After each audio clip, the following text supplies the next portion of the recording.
என்பர்களே, சிம்ம ராசியை பொறுத்த வரைக்கும் சிறு வயதிலிருந்தே எங்களோட கதையை கேட்கணும் அப்படின்னா கவலைகளை மட்டும்தான் அதிகமாக கேட்ட மாதிரி இருக்கும். சிம்ம ராசியில் பிறந்தவங்க சிறு வயதிலிருந்தே குழந்தையிலேருந்தே அதிக கஷ்டப்பட்ட ஒரு நபராக இருப்பாங்க. நிறைய துரோகங்களை அனுபவிச்சவங்க. நிறைய பேருக்கு சிம்மராசி அப்படின்னா ஒரு கோவக்காரன் அப்படின்னு தான் தெரியும். சிம்மராசியில் பிறந்திருக்கானா அவன் சிம்மராசிக்காரன்டா, கோவக்காரன்டா அப்படிங்கிற மாதிரி நினைப்பாங்க.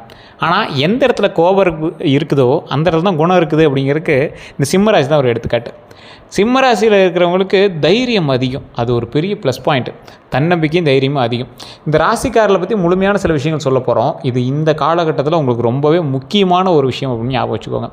தெய்வத்தால் உங்களுக்கு இந்த வீடியோ உங்கள் கண்ணில் வந்து பட்டிருக்கு அப்படிங்கிற ஞாபகம் வச்சுக்கோங்க. உங்களுடைய குலதெய்வ பேரை மறக்காமல் கமெண்ட் செக்ஷனில் பதிவிடுங்க. இந்த டைம்லேருந்து உங்களோட குலதெய்வத்தை நினச்சிக்கோங்க. இப்போ நான் சொல்லக்கூடிய விஷயங்கள் உங்களுக்கு நடந்திருந்தால் உண்மையாக இல்லையான்னு மறக்காம கமெண்ட் செக்ஷனில் பதிவிடுங்க. அதே போல் உங்களுக்கு வேறு ஏதாவது சந்தேகங்கள் இருக்குது அப்படிங்கிற பட்சத்தில் அதற்கும் நான் அதுக்கான வழியை நான் சொல்கிறேன், நீங்கள் கேட்டு தெரிஞ்சுக்கலாம். சிம்மராசியை பொறுத்த வரைக்கும் ஒரு முக்கியமான பண்பு நலன்கள் தான் இவங்களோட வாழ்க்கையவே வந்து வழிநடத்துது அப்படின்னு சொல்லலாம். தன்னம்பிக்கை அதிகமான ஒரு விஷயம். தன்னம்பிக்கை சார், தன்னம்பிக்கைங்கிறதா என்ன சார் அப்படின்னா, இது நிறைய பேர்த்துட்டு இல்லை சார். அவனால் இது முடியும் அப்படிங்கிறத அவனுக்கே புரியறதுக்கு ரொம்ப நாள் ஆகும். ஒருத்தன் ஒரு எக்ஸாம்பிளுக்கு ஒரு நிலம் வாங்கணும்னு ஆசைப்பட்றான். தூரத்தில் வந்து எட்டி பார்த்துட்டே இருக்கிறான். அது ஸ்டெப் எடுக்காமல் எட்டி பார்க்குறான். ஆனால் சிம்மராசிக்காரன் அது அவனுக்கு கிடைக்கும், அது அவன் பேக்கெட்டுக்கு மீறின ஒரு விஷயம் தெரிஞ்சு அவன் பேக்கெட்டை நப்புற அளவுக்கு பணத்தை சம்பாரிச்சிட்டு வந்து அந்த நிலத்தை விலை பேசுவான். இதுதான் அந்த சிம்மராசியில் உண்டான ஒரு இது. மற்றவர்களுக்கு நன்மை செய்து அவன் துரோகின்னு தெரிஞ்சாலும் மறுபடியும் அவன் வந்து நின்னாலும் அவனுக்காக பாவம் பார்த்து செய்யக்கூடிய ஒரு இலகிய மனம் கொண்ட ஒரு வீரன் சிம்மராசிக்காரன். சிம்மராசிக்காரரை பொறுத்த வரைக்கும் எவ்வளோ தான் நீங்கள் ஒரு கஷ்டப்படுத்துனீங்க அப்படின்னாலும் கல் மாதிரி இருந்து மறுபடியும் உங்களுக்காகவே நல்லது செய்யக்கூடிய ஒரு குழந்தையினுடைய மனம் தான் சிம்மராசி. தன்னம்பிக்கையில் அதிகமாக இருக்கக்கூடிய ஒரு ராசி, நேர்மையாக பேசக்கூடிய ஒரு ராசி, பிறருக்கு உதவும் மனப்பான்மை கொண்ட ராசி. இந்த ராசியில் குடும்ப பாசம் அதிகம். இந்த ராசியை பொறுத்த வரைக்கும் தலைமை பொறுப்புகளை விரும்பக்கூடிய நபர்கள். யாருக்கும் அடிமையாக இருக்க விரும்ப மாட்டாங்க. துரோகம் செய்யாதவர்களை மறக்க மாட்டாங்க. துரோகம் செய்தவர்களையும் மறக்க மாட்டாங்க. துரோகம் செய்யாமல் இவங்களுக்கு நண்பனாக இருக்கிறவங்க மறக்க மாட்டாங்க. ஏன்னா இவங்களோட காலகட்டத்தில் துரோகம் செஞ்சவங்க தான் அதிகம், துரோகம் செய்யாதவங்களாம் கம்மி தான். அதே போல் கௌரவத்திற்கு அதிகமாக முக்கியத்துவம் கொடுக்கக்கூடிய ஒரு ராசி. இவர்கள் வெளியில் கடினமானவர்களாக தெரிஞ்சாலும் உள்ளுக்குள்ளே ரொம்பவும் பாசம் உள்ளவர்களாக இருப்பாங்க. முன்னாடியே சொன்னதான், சிம்மராசிக்காரன் கோவக்காரன், சிம்மராசிக்காரன் ஒரு கிரிமினல், சிம்மராசிக்காரன் எதுக்கு எடுத்தாலும் டென்ஷன் ஆவான், சிம்மராசிக்காரன் குடும்பத்தில் எல்லாத்தையும் எதிர்த்து பேசுவான், இப்படி தானே இது வரைக்கும் நீங்கள் கேள்விப்பட்டிருப்பீங்க. ஆனால் இந்த சிம்மராசிக்காரனை பற்றி நேராக பேசாமல் மறைமுகமாக அவன் நல்லவன் தான், சில இடத்துல கோவப்படுவான்ப்பா, மற்றபடி எல்லாமே வந்து செஞ்சுருக்கான்ப்பா அப்படின்னு சொல்லக்கூடிய சில விஷயங்களும் நடந்துட்டு தான் இருக்குது. என்ன ஒரு விஷயம் அப்படின்னா, இந்த ராசிக்காரரை பொறுத்த வரைக்கும் எப்போ பார்த்தாலும் மற்றவங்களுக்காகவே யோசிக்கிறது. சுயநலவாதி அப்படின்னு நிறைய பேர் உங்களை சொன்னாலும் உங்களுடைய பாயிண்ட் ஆஃப் வியூலையும் சரி, உங்கள் பக்கத்தில் இருக்கிறவங்களும் தெரியும் நீங்கள் மற்றவங்களுக்காக தான் யோசிக்கிறீங்க அப்படின்னு. இந்த ராசிக்காரர்களுக்கு 2026 தமிழ் புத்தாண்டு முதல் சிம்மராசியில் நிறைய விஷயங்கள் நடந்திருக்கு.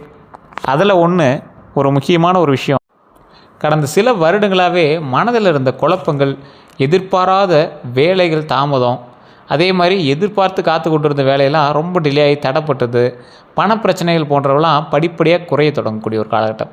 இந்த வருடத்தில் புதிய வாய்ப்புகள் தேடி வருங்க. அதே போல் புதிய வாய்ப்புகள் தேடி வந்தாலும் அதை நீங்கள் எப்படி தக்க வச்சுக்கிறீங்க அப்படிங்கிறது பொறுத்தா இருக்குது. மதிப்பு மரியாதை உயரும். குடும்பத்தில் மகிழ்ச்சி அதிகரிக்கக்கூடிய ஒரு காலகட்டம். எதிர்பாராத பண வரவு கிடைக்கக்கூடிய ஒரு காலகட்டம். பழைய கடன்களை அடைக்க வாய்ப்பு உண்டாகக்கூடிய ஒரு காலகட்டம். சிலருக்கு வீடு வாகன யோகம் கிடைக்குங்க. வீடு வாகன யோகம்லாம் ரொம்ப நாளாக எதிர்பார்த்துட்டு இருந்தீங்க அப்படின்னா இந்த டைம் உங்களுக்கு அற்புதமான ஒரு காலகட்டம். கொஞ்சம் ட்ரை பண்ணுங்கள், அதுக்காக ஸ்டெப் எடுங்க.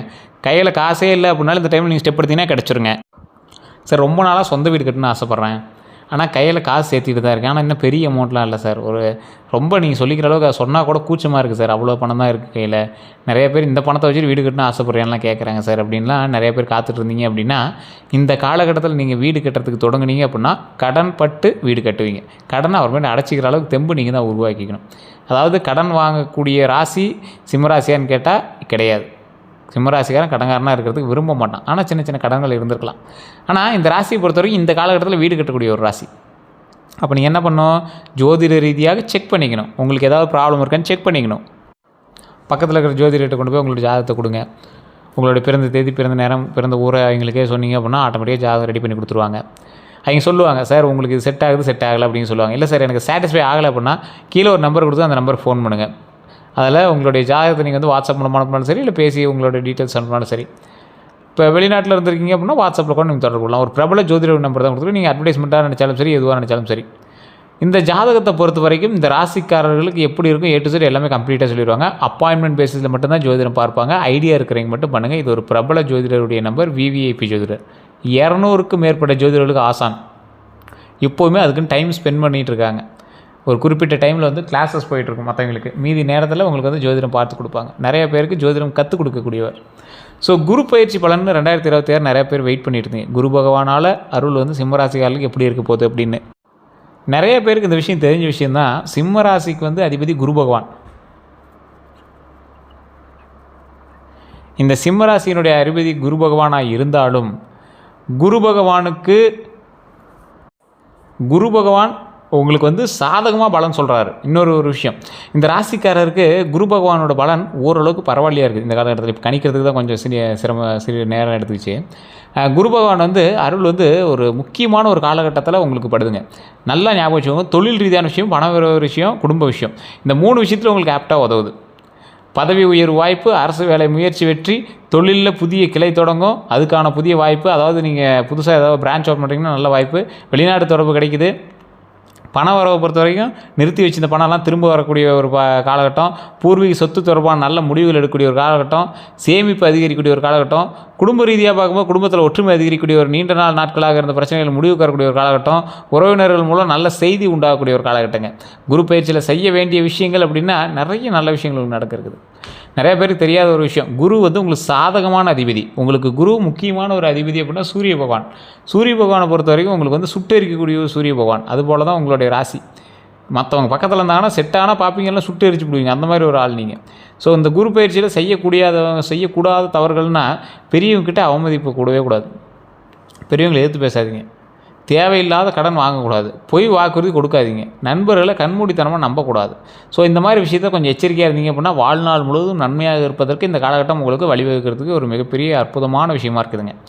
திருமண தடை இருந்தவங்களுக்கு நல்ல காலம் ஆரம்பமாயிருக்கு. நல்ல வரன் அமையும். காதல் திருமணத்திற்கு வாய்ப்பு உண்டு. குடும்ப சம்பந்தம் கிடைக்குங்க. திருமண பேச்சுகள் வெற்றி அடையுங்க.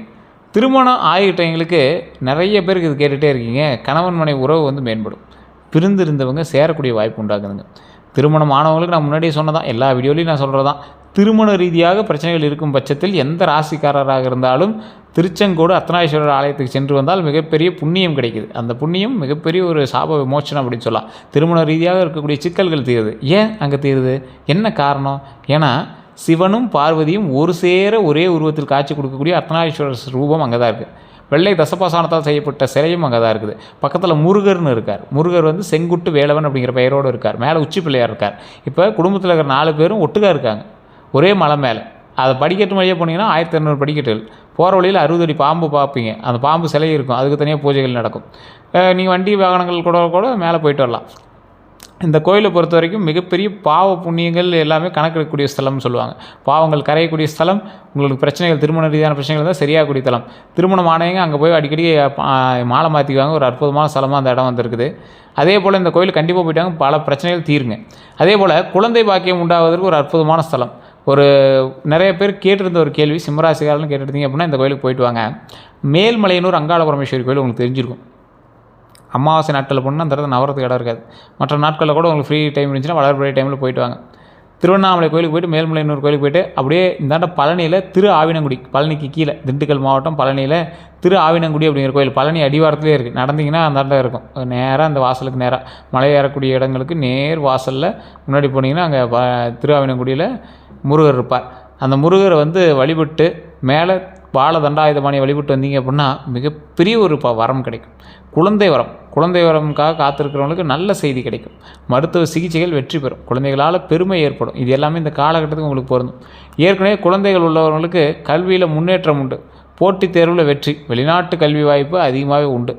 கண்டிப்பாக இந்த காலகட்டம் உங்களுக்கு ஒரு அற்புதமான காலகட்டமாக இருக்கும். அதே போல் வண்டி வாகன யோகங்க. இந்த சிம்மராசிக்காரில் பொறுத்தவரைக்கும் வண்டி வாகன யோகம் எப்போவுமே உண்டு. ஒரு வண்டியில் வெரைட்டியாக நிறைய வண்டி வாங்குவீங்க.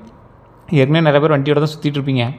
இந்த ராசிக்காரில் பொறுத்த வரைக்கும் புதிய இருசக்கர வாகனங்கள் வாங்கக்கூடிய காலகட்டம் இந்த காலகட்டம். புதிய கார் வாங்குறதுக்கான காலகட்டம். பழைய வாகனம் விற்று புதிய வாங்குதல், இதெல்லாம் இந்த காலகட்டத்தில் நடக்குங்க. வணிக வாகன யோகம் அப்படின்னா புதுசாக ஒரு வணிகத்துக்காக தொழிலுக்காக ஒரு வாகனம் வாங்குவீங்க. அதாவது டீ போர்டு வண்டி வாங்குறதுக்கு வாய்ப்புகள் உண்டு. லாரியோ அல்லது கமர்ஷியல் வெஹிக்கல்ஸோ இல்லை தொழிலுக்கு தகுந்த மாதிரி ஏதோ ஒரு வண்டியோ இல்லை தொழிலுக்காக டூ வீலர்ஸோ இல்லை தொழிலுக்கு தேவையான மாதிரி ஏதோ ஒரு வண்டி வாகனங்கள் வாங்கக்கூடிய ஒரு அற்புதமான காலகட்டம் இந்த காலகட்டம். ஆனால் வாகனம் ஓட்டும்போது வேகத்தை கட்டுப்படுத்துறதுக்கான விஷயங்கள் பண்ணிக்கோங்க, அதுதான் மெயின். அதே போல் சொத்து யோகம்னு பார்க்கும்போது வீடு வாங்கக்கூடிய வாய்ப்பு உண்டு, நிலம் வாங்கிறதுக்கான வாய்ப்பு உண்டு, கட்டிடம் கட்டுறதுக்கான யோகம் உண்டு, பூர்வீக சொத்து வழக்குகள் சாதகமாகறதுக்கான முடிவுகள் உண்டு. ஸோ இந்த காலகட்டம் உங்களுக்கு ரொம்ப ஒரு ஆப்டான காலகட்டமாக இருக்குது சொத்து ரீதியான விஷயங்களுக்கு. அடுத்த 12 நாட்கள் இதுதான் நிறைய பேர் கெடுது. சரி, இது தானே சார் ஃபஸ்ட்டு சொல்லணும். ஃபஸ்ட்டு 4 நாள் நல்ல செய்தி வருங்க. நல்ல செய்தி எதை நோக்கி? நீங்கள் எதிர்பார்த்து கொண்டிருந்த ஒரு விஷயம், அதுக்காக ஒரு நியூஸ் வந்துச்சு அப்படின்னா நல்ல செய்தி தானே. ரொம்ப நாளாக எதிர்பார்த்த ஒரு விஷயத்துக்காக ஒரு நியூஸ் வந்துச்சு அப்படின்னா நல்ல செய்தி தானே. இப்போ திடீர்னு நல்லா இருக்கீங்க, திடீர்னு உங்களுக்கு வந்து ஒரு லாட்ரி டிக்கெட் விழுந்துச்சுன்னு சொல்கிறாங்க. நார்மலாக இருக்கிறவங்க திடீர்னு ஹாப்பியாக இருவீங்கல்ல. ஸோ இது வந்து ஒரு நல்ல விஷயம் தானே, நல்ல செய்தி நடக்குது. சார் திடீர்னு நார்மலாக நல்லா இருக்கீங்க, திடீர்னு உங்கள்கிட்ட வந்து சார் உங்களுக்கு ஒரு ப்ரைஸு கூப்பன் போட்டிருந்தீங்க, உங்களுக்கு வந்து கார் விழுந்துருக்கு, உங்களுக்கு ஒரு டிவி ப்ரைஸாக விழுந்துருக்கு அப்படின்னு சொல்லும்போது டக்குன்னு நல்லதாக ஒரு ஹாப்பி ஆகும்ல. அந்த மாதிரி நல்ல விஷயங்கள் நடக்கிறதுனால 100% உண்டு. நல்ல செய்திகள் வரக்கூடிய ஒரு காலகட்டம். பண வரவு உண்டாகுது. பண வரவு எப்படி? பண ரீதியான விஷயங்கள் நல்ல ஒரு வரவுகள் உண்டாகிறதுக்கான வாய்ப்புகள் ரொம்ப அதிகமாகவே இருக்குது. பணம் எந்த இடத்துல கொடுத்தீங்களோ கொடுத்த பணமும் வர இருக்குது. அதே போல் லாபகரமான சில பணங்களும் வராமல் இருக்குது. அதே போல் புதிய தொடர்புகள் அப்படின்னா நிறைய தொழில்களில் முக்கியமான சில விஷயங்கள் நடக்குதுங்க. அந்த முக்கியமான விஷயம் என்ன அப்படின்னா, இந்த ராசியை பொறுத்த வரைக்கும் ஒரு லிங்க் வந்து அவங்களால மேக் பண்ணிக்க முடியும். சிலர்கிட்ட சண்டை போட்டுருவாங்க. புதுசாக பேசுகிறாங்க அப்படின்னா, ஸ்ட்ரேஞ்சர்கிட்டலாம் பேசுகிறாங்க அப்படின்னா சண்டை போட்டுருவாங்க. ஆனால் இந்த காலகட்டம் உங்களுக்கு புதிய தொடர்புகள், நல்ல ஒரு நட்பு ரீதியான தொடர்புகளை உருவாக்குறதுக்கு ஒரு நல்ல காலகட்டமாக இருக்குது. குடும்ப கவனம் தேவை. குடும்ப ரீதியான சில கவனம் தேவை. குடும்பத்து மேலே கவனம் தேவை. உடல் நலம் கவனிக்க வேண்டுங்க. உடல் நலம் ரொம்ப கவனித்து செயல்பட வேணும். கோபத்தை குறைக்கணுங்க. அதையும் மைண்டில் நல்லா ஞாபகம் வச்சுக்கோங்க. அதே போல் அந்தாண்ட ஒரு பின்னாடி நாள் ஒரு 9லேருந்து 12 நாள் கணக்கை வச்சு பார்க்கும்போது வெற்றி செய்திகள் உண்டாகுது. ஏற்கனவே நீங்கள் செஞ்சிகிட்டு இருந்த ஒரு மிகப்பெரிய ஒரு வேலைக்கான வெற்றி செய்திகள் உண்டாகுது. தொழிலில் முன்னேற்றம் உண்டாகுது. பயண வாய்ப்புகள் உண்டுங்க. பயண வாய்ப்பு கண்டிப்பாக உண்டு. யார்கிட்ட எச்சரிக்கையாக இருக்கணும் அப்படின்னா, சிம்ம ராசிக்காரர்கள், பொறாமை கொண்ட நண்பர்கள், இனிமையாக பேசி ஏமாற்றக்கூடியவங்ககிட்ட ரொம்ப எச்சரிக்கையாக இருங்க. பணம் வாங்குறவங்ககிட்ட ரொம்ப எச்சரிக்கையாக இருங்க. உறவினர் வடிவில் இருக்கக்கூடிய எதிரிகள்கிட்ட ரொம்ப ரொம்ப ரொம்ப ரொம்ப எச்சரிக்கையாக இருங்க. இவங்ககிட்டலாம் கவனமாக இருக்கணும் அப்படிங்கிறது மைண்டில் நல்லா ஞாபகம் வச்சுக்கோங்க. ராசிகள்லையே உச்சக்கட்ட ராசியில் நிறையா இருக்குதுங்க. அந்த உச்சக்கட்ட ராசியில் ஒரு முக்கியமான ராசி அப்படின்னா சிம்ம ராசி தான். ஒரு எக்ஸ்ட்ரீம் பிரச்சனைக்கு போயிட்டு கூட அதெல்லாம் சரியாகிட்டு அப்படியே படப்படன்னு உங்கள் வேலையை பார்க்க ஆரம்பிச்சிடுவீங்க. எல்லாத்துக்கும் ஆச்சரியமாக இருக்கக்கூடிய, எப்படா நீ அவ்வளோ பெரிய ப்ராப்ளம்லேருந்து வெளியே வந்த, எப்படா நீ அவ்வளோ இதிலேருந்து மீண்டு வந்த அப்படிங்கிற மாதிரி இருக்கும். எல்லாம் உங்களை ஆச்சரியமாக பார்ப்பாங்க. அந்த மாதிரி ஒரு ராசி நீங்கள். கந்திஷ்டி அப்படிங்கிறது எப்படி இருக்கும் இந்த ராசியை பொறுத்தவரைக்கும்? சிம்ம ராசிகளுக்கு கந்திஷ்டி பாதிப்பு ஏற்படுறதுக்கான வாய்ப்புகள் உண்டு. அறிகுறி என்ன அப்படின்னா, வேலை தடையெல்லாம் உங்களுக்கு இருக்கான்னு பாருங்கள். அதாவது ஜோதிட ரீதியான சில விஷயங்களும் இதுதான் உங்களுடைய வேலையை வந்து கொஞ்சம் இடிக்க ஆரம்பிக்குது. வேலை தடை, திடீர் சண்டைகள், உடல் சோர்வு, காரணம் இல்லாத மனக்குழப்பம், இந்த பிரச்சனைலாம் இருக்குது அப்படிங்கிற பட்சத்தில் அது எல்லாமே படிப்படியாக சரியாகிறதுக்கான ஒரு காலகட்டம். வேலை தடையெல்லாம் இருந்துச்சு அப்படின்னா வேலை தடையெல்லாம் கொஞ்சம் கொஞ்சமாக அப்படியே சரியாகிட்டே வரும். அந்த கந்திஷ்டி இருக்குது அப்படிங்கிற பட்சத்தில் வேலை தடை கண்டிப்பாக இருந்திருக்கும். திடீர் சண்டைகள், வேலை தடை இருக்கா, அப்போ உங்களுக்கு கண்டிப்பாக இருக்கும். அதாவது சிம்மராசிக்காரில் கந்திஷ்டி இருந்துச்சு அப்படின்னா திடீர் சண்டைகள்லாம் இருக்கிறது வாய்ப்புகள் 100% உண்டு. திடீர் உடல் சோர்வு அல்லது ஒரு உடல் சோர்வு உங்கள்கிட்ட இருந்துகிட்டே இருக்குது அப்படின்னா அதுக்குமே வந்து கந்திஷ்டி தான் காரணம். காரணம் இல்லாத மனக்குழப்பம்லாம் இருக்குன்னா தயவு செய்து போய் உங்களோட குலதெய்வங்களுக்கு போயிட்டு வந்துருங்க. இதுதான் மெயினான கந்திஷ்டி அப்படின்னு சொல்லுவாங்க.